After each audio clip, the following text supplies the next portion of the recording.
एक गांव था देखने में सुंदर, लेकिन उसके पीछे छुपे थे ऐसे राजा जो किसी को भी कांपने पर मजबूर कर दें।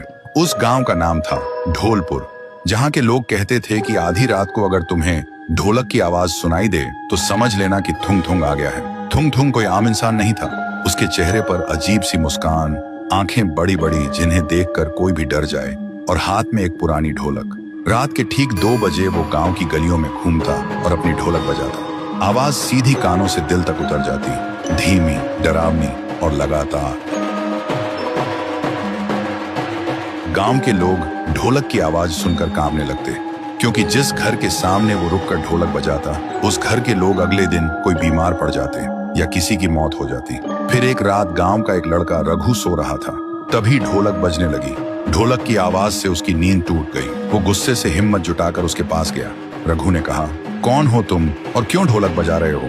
वैसे ही ढोलक बजनी बंद हो गई। थुंग थुंग धीरे धीरे मुड़ा। रघु ने देखा उसके चेहरे से सैकड़ों चीखों की आवाज निकल रही थी, लेकिन तभी फिर से ढोलक अपने आप बजने लगी। और उसके बाद से रघु को किसी ने गांव में कभी नहीं देखा।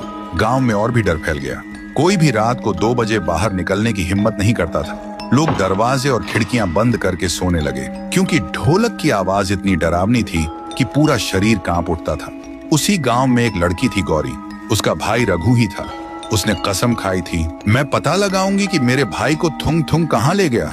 सुबह गौरी गांव के एक बुजुर्ग के पास गई और उसने पूछा, दादा, थुंग थुंग कौन है? बुजुर्ग कांपते हुए बोला, बेटी, थुंग थुंग कभी इस गांव का ढोल किया था, लेकिन 80 साल पहले एक शादी में ढोलक बजाते बजाते अचानक मर गया था। कहते हैं तब से उसकी आखिरी सांस उसी ढोलक में कैद हो गई, और तभी से वो आधी रात को ढोलक बजने लगती है। गौरी अब समझ गई थी कि वो एक भूत है, लेकिन फिर भी उसने तय किया कि वो उसी जगह जाएगी जहां वो शादी हुई थी। फिर रात के ठीक 2 बजे जब गांव में ढोलक बजनी शुरू हुई, गौरी ने हिम्मत जुटाई और उस आवाज के पीछे चलने लगी। अंधेरे में चलते चलते वो उस जगह तक पहुंच गई। वहां उसने देखा थुंग थुंग नाचते हुए बहुत जोर जोर से ढोलक बजा रहा था। गौरी ने कांपते हुए पूछा, मेरा भाई कहाँ है?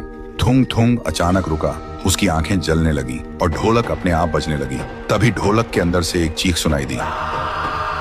गौरी डर से भागने लगी। तभी एक आवाज आई, दीदी। गौरी रुक गई और पीछे मुड़ी। उसने देखा रघु और थुंग थुंग एक साथ खड़े थे, लेकिन वो अब इंसान नहीं था। उसका चेहरा अजीब और आंखें लाल हो चुकी थी। रघु ने धीरे से कहा, दीदी, अब मैं भी थुंग थुंग का हिस्सा हूँ और अगला नंबर तुम्हारा है। तो दोस्तों, अगर तुम्हें जानना है कि थुंग थुंग क्या सच में अचानक मरा या उसके मरने के पीछे कोई राज छुपा है, अगर जानना है तो वीडियो को लाइक करो, चैनल को सब्सक्राइब करो और कमेंट में लिखो पार्ट 2 चाहिए।